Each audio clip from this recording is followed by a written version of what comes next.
B-roll എന്ന് പറയുമ്പോൾ എല്ലാവരുടെയും മനസ്സിൽ വരുന്ന കുറേ വീഡിയോസ് എല്ലാം അവിടെ ചറപറ അങ്ങോട്ടും ഇങ്ങോട്ടും പോകുന്ന കുറേ ട്രാൻസിഷനും മ്യൂസിക് എഫക്ട്സും ഒക്കെ ആയിട്ടാണ് നല്ലേ. പക്ഷേ അതല്ല ആക്ച്വലി B-roll. നമുക്ക് ആദ്യം B-roll എന്ന കോൺസെപ്റ്റ് എന്താണെന്ന് വെച്ചാൽ അത് ക്ലിയർ ചെയ്തിട്ട് പിന്നെ നമുക്ക് എങ്ങനെയാണ് നല്ല കിടുക്കാച്ചി B-rolls എടുക്കാമെന്ന് നോക്കാം.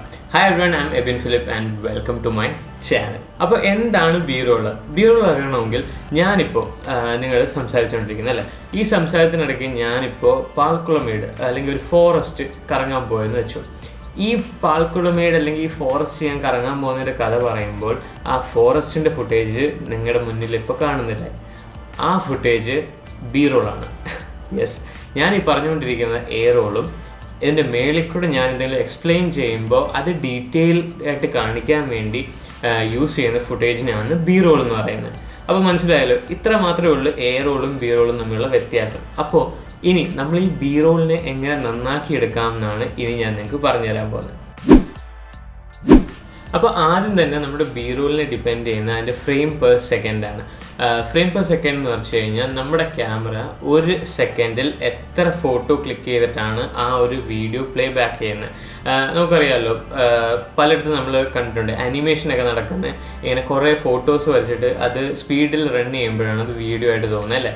അതേ സെയിം കോൺസെപ്റ്റ് തന്നെയാണ് ഇവിടെ അപ്ലൈ ആവുന്നത്. 24 ഫ്രെയിം പെർ സെക്കൻഡ് ആണെങ്കിൽ അതിന് സിനിമാറ്റിക് വീഡിയോ എന്ന് പറയും.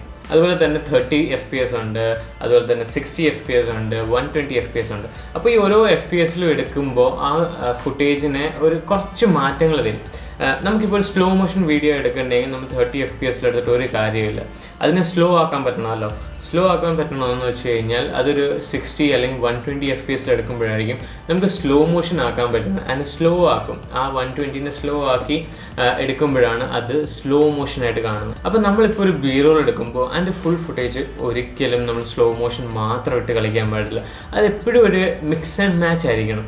എന്നാലേ ആ നമ്മൾ കാണുന്ന ഓഡിയൻസ് ഉണ്ടല്ലോ അവർക്ക് എന്തെങ്കിലും ഒരു പുതിയ കാര്യം ഇങ്ങനെ വന്നുകൊണ്ടിരിക്കുമ്പോഴാണ് നമ്മൾ എൻഗേജ് ചെയ്യാൻ പറ്റത്തുള്ളൂ. അതുകൊണ്ട് തന്നെ ഞാൻ ഇത് പറയില്ല, ഒരു 2 സെക്കൻഡിലും കുറേ ഫുട്ടേജ് വാരിയിട്ട് നമ്മുടെ ഓഡിയൻസിനെ അങ്ങ് വട്ടുപിടിപ്പിക്കുന്ന പോലെ ഫുട്ടേജ് ഒരിക്കലും ഇടല്ലോ.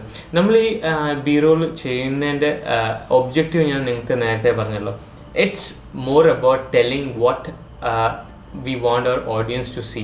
നമ്മുടെ ഓഡിയൻസ് എന്താണ് കാണാൻ ആഗ്രഹിക്കുന്നത് അതിനെ ഇച്ചിരി ക്ലോസ് ആയിട്ട് അതിനെ ഇച്ചിരിയുടെ അതിൻ്റെ ഡീറ്റെയിൽസ് അറിയാൻ വേണ്ടിയാണ് എപ്പോഴും B-roll ഉപയോഗിക്കുന്നത്. അപ്പോൾ അതിൻ്റെ മെയിൻ പർപ്പസ് മറക്കാതെ നമ്മൾ എപ്പോഴും ചെയ്യുക.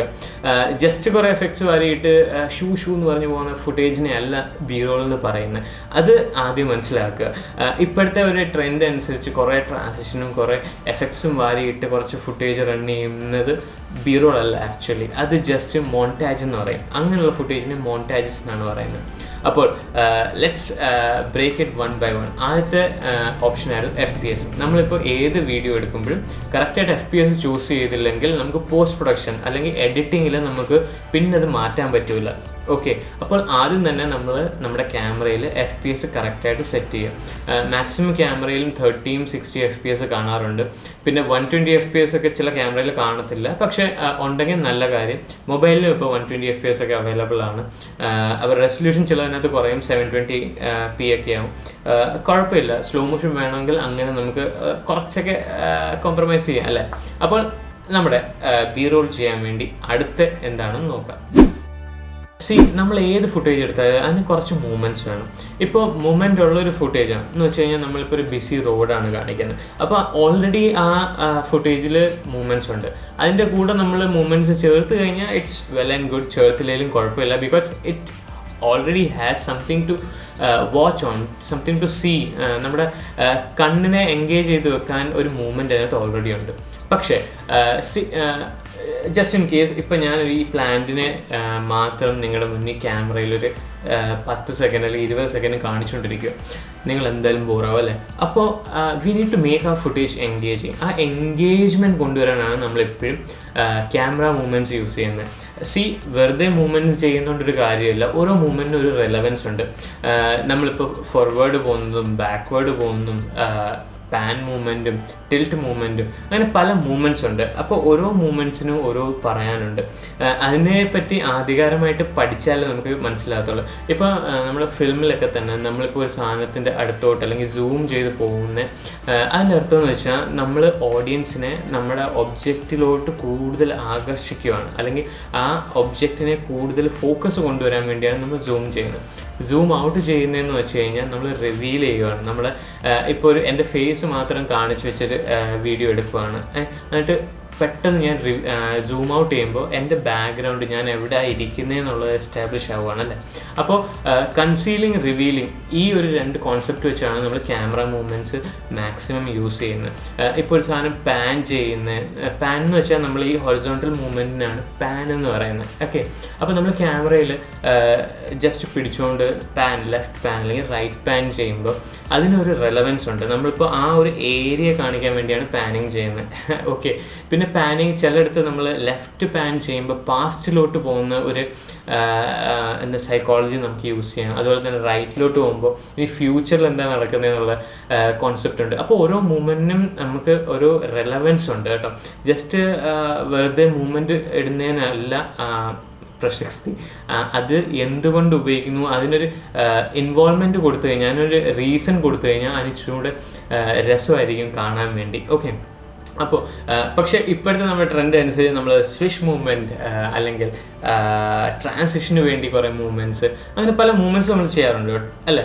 പക്ഷേ let's make it more logical. നമ്മൾ മൂവ്മെൻറ്റ് കൊടുക്കുമ്പോൾ അതിനൊക്കെ ലോജിക് ഉണ്ടെങ്കിൽ നമ്മൾ കൊടുക്കുന്ന ഔട്ട്പുട്ടിന് എന്തൊരു റെലവൻസ് ആണ്. ഞാൻ ഇതൊക്കെ പഠിച്ചത് ഫിലിം സ്കൂളിൽ ജോയിൻ ചെയ്തിട്ടാണ്. എനിക്കും ഇതിനെപ്പറ്റി ഒരു ധാരണയില്ലായിരുന്നു. ഞാൻ ട്രാവൽ വീഡിയോസ് എടുക്കുമ്പോൾ നമുക്കറിയാമല്ലോ, നമുക്ക് ട്രാവൽ വീഡിയോസ് എടുക്കുമ്പോൾ ചാടി ഓടിപ്പോയി റൺ ആൻഡ് ഗൺ ഷൂട്ടാണ്. അപ്പോൾ നമുക്ക് ഇതിനെപ്പറ്റിയൊന്നും ആലോചിക്കാൻ പറ്റത്തില്ല. പക്ഷേ ഇതൊക്കെ കഴിഞ്ഞിട്ട് പിന്നെ എഡിറ്റിങ്ങിൽ ഇരിക്കുമ്പോഴായിരിക്കും നമ്മൾ ആലോചിക്കുന്നത്, പക്ഷേ ഇത് ലെഫ്റ്റ് മൂവ്മെൻറ്റ് റൈറ്റ് മൂവ്മെൻറ്റ് ആയിരുന്നു നല്ലത്, അല്ലെങ്കിൽ ഇവിടെ ആ ഒരു മൂവ്മെൻറ്റ് കൊടുത്താൽ കൊള്ളായിരുന്നുണ്ട് അല്ലേ. അപ്പോൾ ഇങ്ങനത്തെ അവസരം വരുമ്പോഴും നമുക്ക് ഓപ്ഷൻസ് കുറേ ഉണ്ട്. നമുക്ക് പോസ്റ്റ് പ്രൊഡക്ഷൻ അല്ലെങ്കിൽ എഡിറ്റിങ്ങിൽ നമുക്ക് മൂവ്മെൻറ്റ് കൊടുക്കാൻ പറ്റും. ഓക്കെ, അപ്പോൾ പോസ്റ്റ് പ്രൊഡക്ഷനിൽ നമുക്ക് എങ്ങനെ മൂവ്മെൻറ്റ്സ് കൊടുക്കുന്നതെന്ന് വെച്ച് കഴിഞ്ഞാൽ നമ്മളെപ്പോൾ വീഡിയോ എടുക്കുമ്പോൾ കുറച്ച് നല്ല റെസൊല്യൂഷനിൽ എടുക്കുക, അല്ലെങ്കിൽ ഒന്നെങ്കിൽ 1080p എടുക്കാൻ നിങ്ങൾക്ക്, അതാണ് നിങ്ങളുടെ മാക്സിമം റെസൊല്യൂഷൻ ഉണ്ടെങ്കിൽ. പക്ഷേ 4K സപ്പോർട്ട് ചെയ്യുകയാണെങ്കിൽ 4K എടുത്തു കഴിഞ്ഞിട്ട് നമുക്ക് ക്രോപ്പ് ചെയ്ത് സൂം ചെയ്യാൻ പറ്റും. ലൈക്ക് ഈ ഒരു ഫുട്ടേജ് കണ്ടല്ല, ഇത് നോർമലി ഈ ഒരു രീതിയിലാണ് ഇരിക്കുന്നത്, അല്ലെങ്കിൽ ഈ ഒരു ഫ്രെയിമിൽ വലിയ മൂവ്മെൻറ്റ്സ് ഇല്ല. ഓക്കെ, അപ്പോൾ ഈ ഫ്രെയിമിൽ ചെറിയൊരു മൂവ്മെൻറ്റ് കൊടുക്കണമെങ്കിൽ ഇച്ചിരി ഒന്ന് ക്രോപ്പിങ് ചെയ്ത് അല്ലെങ്കിൽ ഇച്ചിരി സൂമിങ് ചെയ്തിട്ട് പിന്നെ ഇതിന് ലെഫ്റ്റ് അല്ലെങ്കിൽ റൈറ്റ് ഒന്ന് ചെറിയൊരു ഡിറക്ഷൻ കൊടുത്തു കഴിഞ്ഞാൽ ഇതിനകത്ത് ഈ മൂവ്മെൻറ്റ് ഇല്ലാത്ത ഫുട്ടേജിനെ നമുക്ക് മൂവ്മെൻ്റ് ആക്കി എടുത്തു, അത് എഡിറ്റിങ്ങിൽ. ഓക്കെ, അപ്പോൾ ഈ മൂവ്മെൻറ്റ്സ് നമുക്ക് ഒന്നെങ്കിൽ അതിനൊരു റെലവൻസ് വെച്ച് കൊടുക്കാം, അല്ലെങ്കിൽ ആ മൂവ്മെൻറ്റ് നമ്മുടെ ആ ഒരു ഫ്ലോ ഉണ്ടല്ലോ, വീഡിയോൻ്റെ ഫ്ലോവിനനുസരിച്ച് നമുക്ക് കൊടുക്കാൻ പറ്റും. ലൈക്ക് നമ്മുടെ എല്ലാ ഫുട്ടേജും ലെഫ്റ്റിലോട്ട് പോവുകയാണ്, അപ്പോൾ ആ ലെഫ്റ്റ് ഫ്ലോ നമ്മൾ കൊടുത്തു കഴിഞ്ഞാൽ ത്രൂ ഔട്ട് നമ്മുടെ വീഡിയോന് ആ ഒരു ഫ്ലോ ഉണ്ടെങ്കിൽ അതിനൊരു രസമായിരിക്കും കാണാൻ. അപ്പോൾ അവിടെ ഒരു ജെർക്ക് തോന്നത്തില്ല. നമ്മളെപ്പോഴും അതേപോലെ ആലോചിച്ചിട്ട് വേണം ക്യാമറ മൂവ്മെൻറ്റ്സ് കൊടുക്കാൻ വേണ്ടി. ഓക്കെ, അപ്പോൾ ഞാൻ പറഞ്ഞില്ലേ, ഈ കാര്യത്തിനെ പറ്റിയൊക്കെ പറഞ്ഞു പോയി കഴിഞ്ഞാൽ കുറേ ഉണ്ട് പറയാൻ വേണ്ടി. അപ്പോൾ let's make it concise and നിങ്ങൾക്ക് പെട്ടെന്ന് മനസ്സിലാവുന്ന രീതിയിലാണ് ഞാൻ പറഞ്ഞു തന്നത്. അപ്പോൾ ക്യാമറ മൂവ്മെൻറ്റ് കൊടുക്കുമ്പോഴും കുറേ കാര്യങ്ങൾ ആലോചിക്കണം. ഒന്ന്, നമുക്ക് സ്റ്റഡി ഷോട്ട് മതിയെങ്കിൽ നമുക്ക് ട്രൈപോഡ് ഉപയോഗിക്കാം. നമ്മൾ നോർമലി ട്രൈപോഡിനകത്ത് ഉപയോഗിക്കുന്ന പോലെ തന്നെ ട്രൈപോഡ് ഉപയോഗിക്കാം. രണ്ടാമത്, നമുക്ക് പാനും ടിൽറ്റും ചെയ്യണമെങ്കിൽ ബെസ്റ്റ് സാധനം നമ്മൾ ട്രൈപോഡ് തന്നെ ഉപയോഗിച്ചിട്ട് ചെയ്യുന്നതാണ്. എന്താണെന്ന് വെച്ചാൽ ഷേക്ക് വരില്ല. എപ്പോഴും നമ്മുടെ ഫുട്ടേജ് സ്റ്റെബിലൈസ്ഡ് ആണെങ്കിൽ അത് കാണാനൊരു പ്രത്യേക രസമാണ് അല്ലേ. പിന്നെ രണ്ടാമത്തെ കാര്യം എന്ന് വെച്ച് കഴിഞ്ഞാൽ നമ്മളിപ്പോൾ ഹാൻഡ് ഹെൽഡൊക്കെ എടുക്കുകയാണെങ്കിൽ മെയിനായിട്ട് ശ്രദ്ധിക്കുക, ക്യാമറയിൽ ഇൻബോഡി സ്റ്റെബിലൈസർ ഉണ്ടെങ്കിൽ അത് ഓൺ ചെയ്ത് തന്നെ വെക്കുക. ഓക്കെ, അതാകുമ്പോൾ നമ്മളിപ്പോൾ ചെറിയൊരു മൂവ്മെൻ്റ് ഒക്കെ വരുന്നുണ്ടെങ്കിൽ അത് ക്യാമറ തന്നെ സ്റ്റെബിലൈസ് ചെയ്ത് എടുക്കും. പിന്നെ ഒരു കാര്യം എന്ന് വെച്ചാൽ ഗിംബിളൊക്കെ ഉണ്ടെങ്കിൽ നമുക്ക് സ്റ്റേബിൾ ഫുട്ടേജ് എടുക്കാൻ പറ്റും. അതുപോലെ തന്നെ കുറച്ചൊക്കെ ഷേക്ക് ഉണ്ടെങ്കിൽ നമുക്ക് പോസ്റ്റ് പ്രൊഡക്ഷൻ അല്ലെങ്കിൽ എഡിറ്റിങ്ങിൽ തന്നെ നമുക്ക് സ്റ്റെബിലൈസ് ചെയ്യാൻ പറ്റും. നമുക്ക് ഫിൽമോറയിലും സ്റ്റെബിലൈസ് ചെയ്യാൻ പറ്റും. അതുപോലെ തന്നെ പ്രീമിയർ പ്രോയിൽ വാർപ്പ് സ്റ്റെബിലൈസർ ഉപയോഗിച്ച് സ്റ്റെബിലൈസ് ചെയ്യാൻ പറ്റും. അതുപോലെ തന്നെ ഫോണിൽ സ്റ്റെബിലൈസ് ചെയ്യണമെങ്കിൽ അതെങ്ങനെ ചെയ്യേണ്ടതെന്നുള്ളത് വീഡിയോ ഞാൻ ചെയ്തിട്ടുണ്ട്. ഞാൻ ഐ ബട്ടണിൽ തരാം, അത് വെച്ച് നിങ്ങൾക്ക് സ്റ്റെബിലൈസ് ചെയ്യാവുന്നതാണ്. അങ്ങനെ പല തരത്തിൽ നമുക്ക് വീഡിയോ സ്മൂത്ത് ആക്കി എടുക്കാൻ പറ്റും. ഓക്കെ, അപ്പോൾ ക്യാമറ മൂവ്മെൻറ്റ്സിനെ പറ്റി തന്നെ കുറേ എനിക്ക് പറയാനുണ്ടായിരുന്നു. ഇനി നമുക്ക് അടുത്ത എന്താണ് പോയിന്റ് എന്ന് വെച്ചാൽ അത് നോക്കാം. നമുക്ക് എങ്ങനെ നമ്മുടെ ബി റോളിനെ ഇച്ചിരൂടെ നന്നാക്കാനാണ്. അടുത്ത് നമ്മൾ ബി-റോൾ എങ്ങനെ നന്നാക്കാമെന്ന് വെച്ച് കഴിഞ്ഞാൽ ഈ ബി-റോൾ എടുക്കുന്നതിനൊക്കെ ഒരു റെലവൻസ് ആണ്, ഒരു സ്റ്റോറി കാണണം.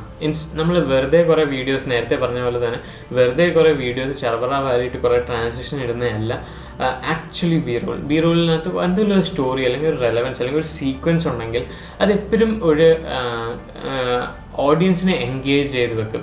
ഇങ്ങനെ ഒരു കണ്ടിന്യൂസ് ക്ലിപ്സ് ആകുമ്പോൾ നമ്മൾ എന്താണ് ഉദ്ദേശിക്കുന്നത് വെച്ചാൽ അത് പറയാനാണ് നമ്മൾ ഇതേപോലെ ബി-റോൾസ് ഉപയോഗിക്കുന്നത്, അല്ലേ? അപ്പോൾ ജസ്റ്റ് റാൻഡം ഷോട്ട് മിക്സ് ചെയ്യുന്നതിനല്ല ബി-റോൾസ് എന്ന് പറയുന്നത്, ഞാൻ ആദ്യമേ പറഞ്ഞല്ലോ. ഇനി അടുത്തതെന്ന് വെച്ച് കഴിഞ്ഞാൽ ട്രാൻസിഷൻ. ഈ സമയത്ത് നമ്മളെല്ലാം ഭയങ്കര ഫാസിനേറ്റഡ് ആണ് ട്രാൻസിഷൻ. സൂം ഇൻ ട്രാൻസിഷൻ ആയിക്കോട്ടെ, നമ്മുടെ സാം കോട്ടനെ കണ്ടിട്ട്, അതുപോലെ തന്നെ ലൂമ ഫേ ട്രാൻസിഷൻ ആയിക്കോട്ടെ, അല്ലെങ്കിൽ സൂം ഇൻ സൂം ഔട്ട്, അങ്ങനെ പല ട്രാൻസിഷൻസ് ഉണ്ട്. ഈ ട്രാൻസിഷൻസൊക്കെ വെറുതെ വാരിക്കുഴിയിടാനുള്ളതല്ല, അതിനൊക്കെ ഒരു റെലവൻസ് ഉണ്ട്. നമ്മൾ ക്യാമറ മൂവ്മെൻറ്റ്സ് റെലവൻസ് ഉള്ള പോലെ തന്നെ ഈ ട്രാൻസിഷൻ ഉപയോഗിക്കുന്നതിനും പല റെലവൻസ് ഉണ്ട്. ട്രാൻസിഷൻ എല്ലാം ഒരു ഇമോഷൻസ് ആണ് കമ്മ്യൂണിക്കേറ്റ് ചെയ്യുന്നത്. നമ്മളിപ്പോൾ ജസ്റ്റ് ഈ ക്ലിപ്പ് നിങ്ങൾ കണ്ടില്ലേ, അത് കഴിഞ്ഞിട്ട് അടുത്ത ക്ലിപ്പ് വരുമ്പോൾ ഈ കട്ടിനെയാണ് പറയുന്നത് സിമ്പിൾ കട്ട് അല്ലെങ്കിൽ ജമ്പ് കട്ട് എന്ന് പറയും. ചില സമയത്ത് ഞാനിപ്പോൾ വർത്തമാനം പറയുന്നതിൻ്റെ ഇടയ്ക്ക് കട്ടായി പോകുന്നതിന് ജമ്പ് കട്ട് എന്ന് പറയും. അല്ലെങ്കിൽ നോർമലി ഒരു വീഡിയോ കഴിഞ്ഞ് അടുത്ത വീഡിയോ വരുവാണെങ്കിൽ അതിന് ജസ്റ്റ് കട്ട് എന്ന് പറയും. ഓക്കെ, അപ്പോൾ ഈ കട്ടിൻ്റെ ഇടയ്ക്ക് ആ ഒരു കട്ട് അറിയാത്ത രീതിയിൽ പോകാൻ വേണ്ടിയാണ് ട്രാൻസിഷൻ ഉപയോഗിക്കുന്നത്. അല്ലെങ്കിൽ ആ കട്ടിൻ്റെ ഇടയ്ക്ക് എന്തോ സംഭവിക്കുന്നത് എന്നുള്ള സ്മൂത്ത് ആക്കാൻ വേണ്ടിയാണ് യൂഷ്വലി ട്രാൻസിഷൻ എന്ന് പറയുന്നത്. ട്രാൻസിഷൻ്റെ ആക്ച്വൽ മീനിങ് ട്രാൻസിഷൻ, നമ്മൾ അത് ഒന്ന് കഴിഞ്ഞ് അടുത്ത് തുടങ്ങുന്നു. അപ്പോൾ ഇതിൻ്റെ ഇടയ്ക്കുള്ള സാധനമാണ് ട്രാൻസിഷൻ. ഓക്കെ, അപ്പോൾ ഈ സൂമിനും സൂം ഔട്ടും അല്ലെങ്കിൽ ഫെയ്ഡിനൊക്കെ അഡ്വാൻസ് അല്ലെങ്കിൽ കസ്റ്റം ട്രാൻസിഷൻസ് ആണ്, അല്ലേ? അപ്പോൾ ഈ ട്രാൻസിഷൻ എപ്പോഴും സീംലെസ് ആയിരിക്കണം. ഒരിക്കലും നമ്മൾ എഡിറ്റിങ് പൊലിപ്പിച്ച് നിൽക്കല്ലേ. നമ്മൾ എഡിറ്റ് ചെയ്യുമ്പോൾ സട്ടിലായിരിക്കണം നമ്മൾ എഡിറ്റ്. നമ്മൾ ഒരിക്കലും ഒരു സിനിമ കണ്ടിട്ട് അതിൻ്റെ എഡിറ്റിംഗ് പൊലിപ്പിച്ച് കണ്ട് അല്ലെങ്കിൽ എഡിറ്റിംഗ് പൊളിച്ചു എന്ന് നമ്മൾ പറയത്തില്ല. എന്താണെന്ന് വെച്ച് കഴിഞ്ഞാൽ എഡിറ്റിംഗ് ഒരിക്കലും ഓവർ ആവാൻ പാടില്ല, എല്ലാം സട്ടിലായിരിക്കണം, അല്ലേ? അപ്പോൾ ആ സട്ടിലാവുന്നതെന്ന് വെച്ചാൽ എല്ലാം സീംലെസ് ആയിരിക്കണം. നമുക്കവിടെ എഡിറ്റ് ചെയ്തെന്ന് ഒരിക്കലും തോന്നാൻ പാടില്ല. ഓക്കെ, അപ്പോൾ ഈ നോർമൽ ട്രാൻസിഷനാണ് എപ്പോഴും better. Fade in to fade out അല്ലെങ്കിൽ dip to black, dip to white, ഇതേപോലത്തെ ട്രാൻസിഷനാണ് സാധാരണ നമ്മൾ സിനിമയിൽ പോലും കണ്ടിട്ടുള്ളത്. ഇതാണ്ട് ഇപ്പോൾ ഒരു സീൻ കഴിഞ്ഞ് അടുത്ത സീനിലോട്ട് പോവുകയാണെങ്കിൽ ഡിപ്പ് ടു ബ്ലാക്ക് ഉപയോഗിക്കും. ആ ഡിപ്പ് ടു ബ്ലാക്ക് എന്ന് വെച്ച് കഴിഞ്ഞാൽ ഒരു ഫേഡ് ഔട്ട് എഫക്റ്റ് ആണ്. എന്ന് വെച്ച് കഴിഞ്ഞാൽ ഈ ഒരു സീൻ കഴിഞ്ഞു, അടുത്ത സീൻ തുടങ്ങാൻ പോകുന്നു. അതുപോലെ തന്നെ ഡിസോൾവ് ചിലയിടത്ത് ഉപയോഗിക്കാറുണ്ട്. എന്ന് വെച്ചാൽ ഈ ഒരു സീനും അല്ലെങ്കിൽ ചേർന്ന് പോകുന്ന ഒരു എഫക്റ്റാണ് ഡിസോൾവ് ഉപയോഗിക്കുമ്പോൾ കിട്ടുന്ന ഒരു സീൻ. ഇപ്പോൾ സാം കോഡറൊക്കെ ട്രാൻസിഷൻ ഉപയോഗിക്കുന്നതിന് പുള്ളിയൊരു സ്റ്റോറി പറഞ്ഞിട്ടാണ് ആ ട്രാൻസിഷൻ ഉപയോഗിക്കുന്നത്. പക്ഷേ നമുക്ക് ആ ട്രാൻസിഷൻ മാത്രമേ ചില സമയത്ത് ഇഷ്ടപ്പെടാറുള്ളൂ. അപ്പോൾ നമ്മൾ എന്ത് ചെയ്യും, 2 ഫുട്ടേജ് അങ്ങോട്ട് ഇടും, ആ ട്രാൻസിഷൻ എവിടെയെങ്കിലും ഡൗൺലോഡ് ചെയ്തിട്ട് അങ്ങോട്ട് വാരി വലിച്ചിട്ട് സൂമും ലൂമ ഫേഡും എല്ലാം ഇടും, അല്ലേ? ആക്ച്വലി അങ്ങനെയല്ല ചെയ്യേണ്ടത്. ആ ഒരു ഫുട്ടേജിൽ നിന്ന് അടുത്ത ഫുട്ടിലോട്ട് പോകുമ്പോൾ അത് മനസ്സിലാവാത്ത രീതിയിൽ പോകുന്ന ഒരു ട്രാൻസിഷൻ ആയിരിക്കണം എപ്പോഴും നല്ലത്.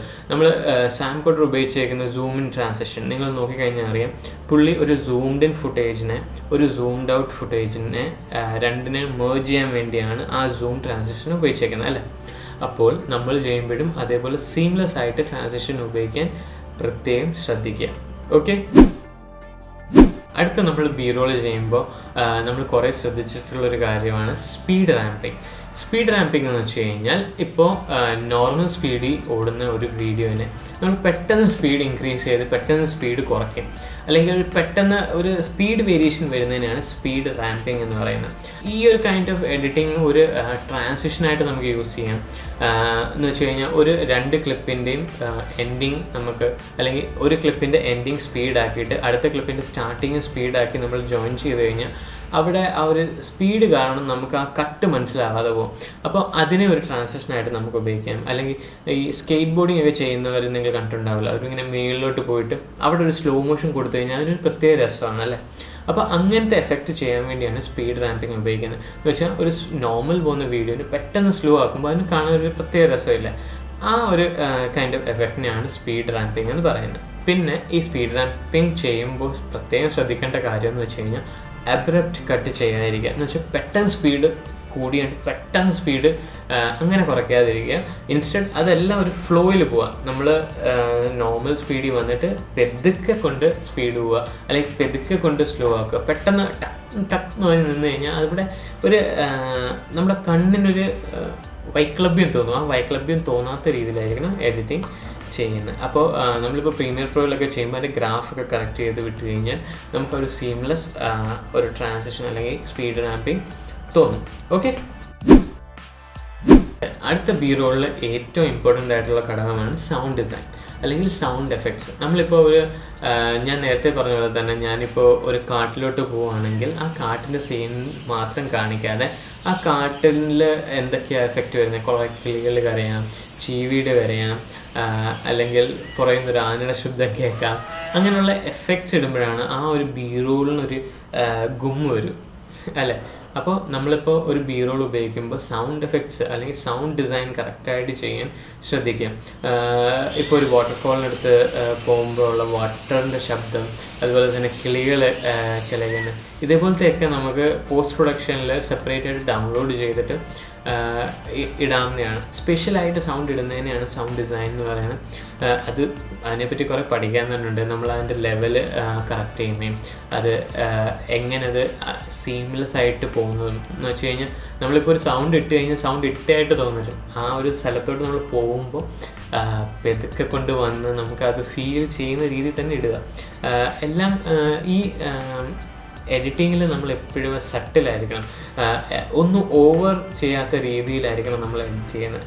ഞാൻ ആദ്യത്തെ ടിപ്പോട്ട് പറയുന്ന കാരണം എന്ന് വെച്ച് കഴിഞ്ഞാൽ നമ്മൾ കുറേ പേരെ കണ്ട് ഇൻസ്പയർഡ് ആയിട്ട് നമ്മൾ റീക്രിയേറ്റ് ചെയ്യാൻ ശ്രമിക്കും. അപ്പോൾ റീക്രിയേറ്റ് ചെയ്യാൻ ശ്രമിക്കുമ്പോൾ നമുക്ക് ആ മിസ്റ്റേക്സ് മനസ്സിലാവത്തില്ല.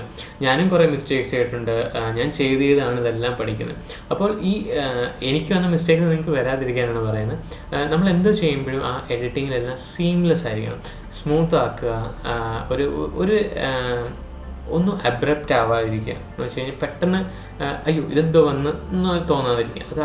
അത് കൊള്ളായിരുന്നല്ലോ, അതിനകത്ത് ഉണ്ടായിരുന്നോ എന്ന് തോന്നുന്ന രീതിയിലായിരിക്കണം എപ്പോഴും നമ്മൾ ബി റോൾ എടുക്കുക. അപ്പോൾ ഇത്രയും കാര്യങ്ങൾ നിങ്ങൾ കറക്റ്റായിട്ട് ശ്രദ്ധിച്ചു കഴിഞ്ഞാൽ നല്ല അടിപൊളി കിടക്കാച്ചി ബി റോൾസ് നിങ്ങൾക്ക് എടുക്കാൻ പറ്റും.